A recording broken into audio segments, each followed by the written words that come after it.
Back. स्वागत है आप सभी का हमारे यूट्यूब चैनल पे। एक बार फिर से स्वागत है। आज के इस टॉपिक पे हम बात करने वाले हैं जेनेटिक्स से, जो कि बहुत ही मोस्ट इम्पॉर्टेंट टॉपिक पर चर्चा करने वाले हैं, जिसका नाम है जीन इंटरेक्शन। क्या नाम है? Gene interaction. आज हम बात करेंगे किस पर? जीन इंटरेक्शन पे। ठीक है, तो बने रहिएगा हमारे साथ वीडियो में पूरा समझने के लिए कि आखिरकार जीन इंटरेक्शन क्या होता है। आप हमारे साथ पूरा बने रहिएगा। ओके, बात करते हैं जीन इंटरेक्शन पे। तो डिफिनेशन हम लिखेंगे नहीं, यहाँ पे हम बोलते जा रहे हैं। आप लोगों को अगर लिखना होगा तो लिख लीजिएगा। ठीक है, द फिनोमेना लीजिएगा, the phenomena two or more gene. चूंकि यहाँ पे जीन की बात की जा रही है, मेंडल ने किसकी बात किया था? मेंडल ने किस चीज की बात किया था? एलील की बात किया था। उन्होंने जीन के बारे में वहां पे चर्चा नहीं किया था अपने क्रॉसेस में, जबकि यहाँ पर जीन की बात की जा रही है, इसीलिए जीन इंटरेक्शन बोलते हैं।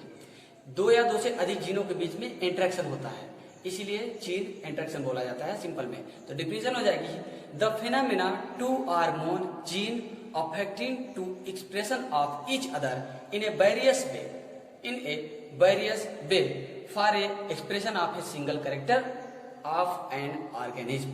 किसी एक ऑर्गेनिज्म के कैरेक्टर को एक्सप्रेस होने में एक या दो से अधिक जीन एक दूसरे को जब प्रभावित करते हैं तो उसी को जीन इंटरेक्शन कहते हैं। सिंपल सी भाषा में है। ठीक है, अब यहाँ पे सबसे पहले साइंटिस्ट बेटसन एंड पुनेट नामक साइंटिस्ट ने, जिसने बेटसन एंड पुनेट नामक साइंटिस्ट ने सबसे पहले इसका जो एक्सप्रेशन है जीन इंटरेक्शन, उन्होंने इसके बारे में बताया था। बेटसन एंड पुनेट नामक साइंटिस्ट ने सबसे पहले कॉक के ऊपर हेड पे क्या पाया था? कॉम्ब पाया था। कई वेरियस टाइप के कॉम्ब पाए जाते हैं। कॉम्ब की हम बात करें तो अगर आप देखेंगे फिगर में, तो इस तरीके से अगर हम बना दें, तो सिंपली हम बता दे रहे हैं एज ए एग्जाम्पल्स के रूप में। यहाँ पर क्या पाया जाता है? कई वेराइटीज के कॉम्ब पाए जाते हैं। उन्हीं कॉम्ब के बीच में जब क्रॉस कराया तो अलग अलग टाइप के एक्सप्रेशन मिलते हैं। इसी के बीच में इन्होंने बताया कि जीन के बीच जो इफेक्ट होता है उसी वजह से होता है। तो यहाँ पे हम देखते हैं बड़े सिंपल तरीके से दो एग्जांपल्स लिए हैं। सबसे पहला जो जीन उन्होंने लिया, किसका लिया? एक कॉम्ब था रोज टाइप का, और दूसरा कॉम्ब किसका था? पी। एक था रोज और दूसरा पी। दोनों का जीन क्या लिया? जीन ध्यान में आपको ये रखना है कि एक दो या दो से अधिक जीन लिया जा सकता है। ठीक है, तो जो रोज था उसका इन्होंने जीन लिया आर और स्मॉल पी, और दूसरी तरफ स्मॉल आर, कैपिटल पी और कैपिटल पी। इसके बीच में इन्होंने क्या करा दिया? क्रॉस करा दिया। तो ये हो जाएगा phenotype of the parental, and ये हो जाएगा जीनोटाइप ऑफ द पेरेंटल। अब इसका जब गैमीट इन्होंने निकाला तो गैमीट क्या निकलता है? आर और स्मॉल पी, ये हो जाएगा गैमीट। ये क्रॉस कराया जा रहा है किसका? Gene interaction. ध्यान दीजिएगा, जीनों के बीच में इंटरेक्शन होगा। ओके, दूसरी तरफ जो इन्होंने क्रॉस कराया, इसका जो गैमीट बनाया स्मॉल आर और कैपिटल पी, इसका हो जाएगा। ठीक, ये गैमीट हो जाएगा।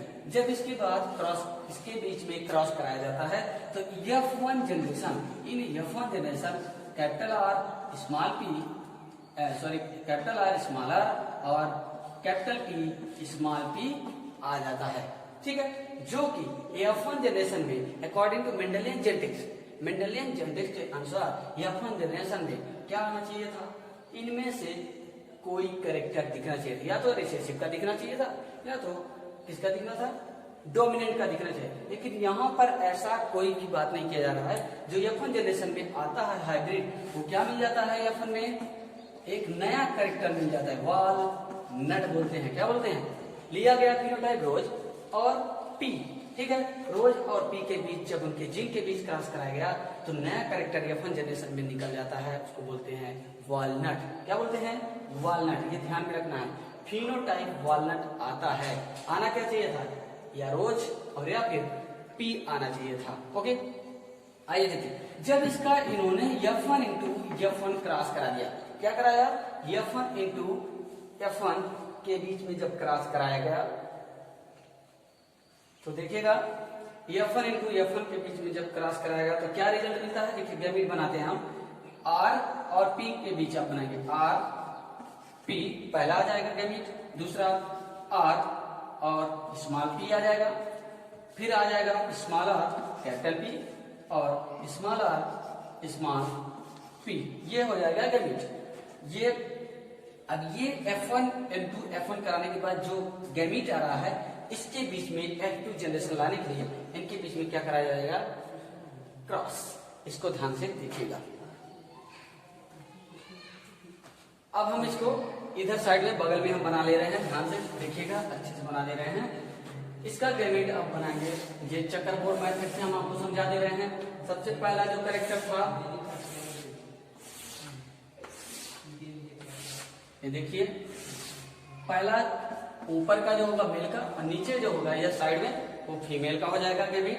ध्यान दीजिएगा, capital R capital P, capital R small P और दूसरी तरफ small R capital P, small R small P. अब बिल्कुल आपको इसको उसी तरह से क्रॉस करा देना, गुणा कर देना जिस तरीके से आपने मेंडल का डाई हाइब्रिड क्रॉस निकाला था। रिजल्ट क्या मिलेगा मेन वो इंपॉर्टेंट करता है, ठीक है। नीचे इधर हो जाएगा कैपिटल आर कैपिटल पी और capital R small R capital P और नेक्स्ट हो जाएगा लास्ट वाला स्मॉल आर स्मॉल पी, ये हो जाएगा। अब इनके बीच जब आप क्रॉस कराते हैं तो कैपिटल आर ये पहला हो जाएगा, capital R capital P small P, capital R capital P capital P, capital R small R capital P small P. अब देखिए इस तरीके से आप लोग सभी लोग क्रॉस करा करके, ये हम डिटेल अब आपको आगे हम क्रॉस नहीं कराएंगे और ना ही बताएंगे। जो लोग पढ़ रहे हैं इसका क्रॉस करा करके तुरंत हमारे नंबर पर इसका फिगर जो बना करके आप लोग मैसेज कीजिएगा, ठीक है। तभी हम समझेंगे आप लोग इसको पढ़ रहे हैं या नहीं पढ़ रहे हैं। ओके, आगे का हम इसका सीधा रिजल्ट पे बात कर लेते हैं। ओके, ये तो आप करा ही लेंगे डाई हाइब्रिड क्रॉस की तरह। पहला जो आता है अब देखिए इसके सीधे हम रिजल्ट पे बात करेंगे। इसको आप बना लीजिएगा, बड़ा सिंपल हो जाए। पहले एक बार इसका आप सब चारों में क्रॉस करा दीजिए, उसके बाद दूसरे वाले का इन चारों में करा दीजिए, फिर तीसरे वाले का आप इन चारों में करा दीजिए, फिर फोर्थ वाले का इन चारों में आप क्रॉस करा दीजिए। जो भी रिजल्ट आएगा उसको आपको यहाँ पे देखना है, क्या रिजल्ट आता है ये देखिए आप, मेन ये इंपॉर्टेंट है। रिजल्ट जो आता है 9:3:1 आता है। क्या आता है? 9:3:3:1, बिल्कुल उसी तरह जैसे मेंडल का डाई हाइब्रिड क्रॉस था उसी तरह बिल्कुल आएगा यहाँ पर भी। लेकिन देखना क्या है, इसमें जो पहला 9 आता है वो 9 कैरेक्टर आ जाते हैं वॉलनट के। किसके आते हैं? वॉलनट के 9 कैरेक्टर आते हैं। आर और पी, कैपिटल आर और कैपिटल पी आपको देखना है, कैपिटल पी देखना है। तो ये कैरेक्टर जो नया आ रहा है वो क्या हो जाएगा? कैपिटल आर और कैपिटल पी अगर डोमिनेंट है तो वो हो जाएगा वॉलनट का। ओके, दूसरा हो जाएगा स्मॉल आर कैपिटल पी, आपको जीन देखना है। क्या देखना है? स्मॉल आर और कैपिटल पी देखना है। तो स्मॉल आर और कैपिटल पी किसका है? पी का है। किसका है? पी का। स्मॉल आर कैपिटल पी अगर है तो वो किसका हो जाएगा? पी का हो जाएगा। फिर तीसरा जो होगा कैपिटल आर और small P, capital R small P अगर है तो वो रोज टाइप का हो जाएगा। उसके बाद स्मॉल आर स्मॉल पी अगर है तो वो किसका हो जाएगा? सिंगल टाइप, एक नया कैरेक्टर आ जाता है। मेंडल में ये बताया गया था कि इन्हीं में से पैरेंटल के लक्षण के साथ साथ यही सभी एक दूसरे को F2 जनरेशन में एक्सप्रेस कर देते हैं। हाइब्रिड भी आता है और ये भी आते हैं, इंडिपेंडेंटली स्वतंत्र होते हैं, लेकिन जीन इंटरेक्शन में जीन एक दूसरे को प्रभावित कर देता है, जिसकी वजह से यहाँ कैरेक्टर चेंज हो जाते हैं। जो F1 जनरेशन में वॉलनट आया था वहां मेंडल के अकॉर्डिंग जो 9 आया था, क्या आया था? 9:3:3:1 का। यहाँ जो हाइब्रिड मिला था उसका 9 कैरेक्टर मिल जा रहा है वॉलनट का, और दूसरे का जो पी था वो 3 दिख रहा था पेरेंटल का, और 3 किसका था? रोज पेरेंटल का।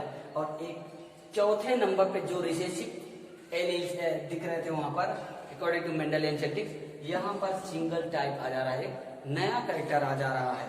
यही बिल्कुल अलग है। क्या है? सिंगल टाइप कैरेक्टर एक नया आ जा रहा है जीन इंटरेक्शन में, due to interaction of gene. एक दूसरे के बीच जीन का जो इंटरेक्शन होगा, प्रभाव होगा, उसी वजह से ऐसा हो रहा है, एक नया मिल जा रहा है। मिलना क्या चाहिए था? रोज ही मिलने चाहिए थे और पी मिलने चाहिए थे, इनके हाइब्रिड भी इन्हीं में से कोई एक होने चाहिए था। लेकिन वो क्या रहा है, जीन इंटरेक्शन की वजह से यहाँ नया कैरेक्टर सिंगल जो मिल रहा है वो भी एक नया, और ये 3 नया, और ये 3 मतलब पी और रोज दोनों वही हैं। ठीक है, इस तरीके से जीन इंटरेक्शन होता है। अब इसको आप बिल्कुल करा करके आप देख सकते हैं। जैसे पहचानेंगे कैसे आप, कैपिटल आर कैपिटल पी अगर आप देखते हैं, कैपिटल आर और कैपिटल पी देखते हैं तो ये क्या हो जाएगा, वॉलनट हो जाएगा। क्योंकि F1 जनरेशन में वॉलनट कैपिटल पी और कैपिटल आर जीन के थे। ठीक है, तो ये हो जाएगा, और ये भी वॉलनट हो जाएगा, ये भी वॉलनट हो जाएगा, ये भी वॉलनट हो जाएगा। कैपिटल आर और कैपिटल पी जीन ही आपको देखने हैं। ठीक है, इस तरीके से सभी में आप देखेंगे क्रॉस कराने के बाद तो 9 वॉलनट आएंगे, 3 पी आएंगे और 3 रोज आएंगे और एक सिंगल टाइप का आ जाएगा। यानी ये मेंडल के रूल्स को भी ये भी नहीं फॉलो कर रहा है, इसी को बोलेंगे जीन इंटरेक्शन। यहीं पे हमारा ये वीडियो समाप्त होता है। अगला वीडियो आप देखने के लिए, जीन इंटरेक्शन 2 प्रकार के मुख्य रूप से होते हैं और बहुत ही इंपॉर्टेंट है। आगे हम बताएंगे, मेंडल ने बताया था कि जो रिसेसिव होते हैं वो छिप जाते हैं, लेकिन जो रिसेसिव कैरेक्टर होंगे वो भी एक दूसरे को प्रभावित करते हैं यहाँ जीन इंटरेक्शन पे। तो इस वीडियो को देखने के लिए आगे हमारे साथ बने रहिएगा बरोबर। आपको अगला वीडियो आपको जल्द से जल्द मिल जाएगा। धन्यवाद।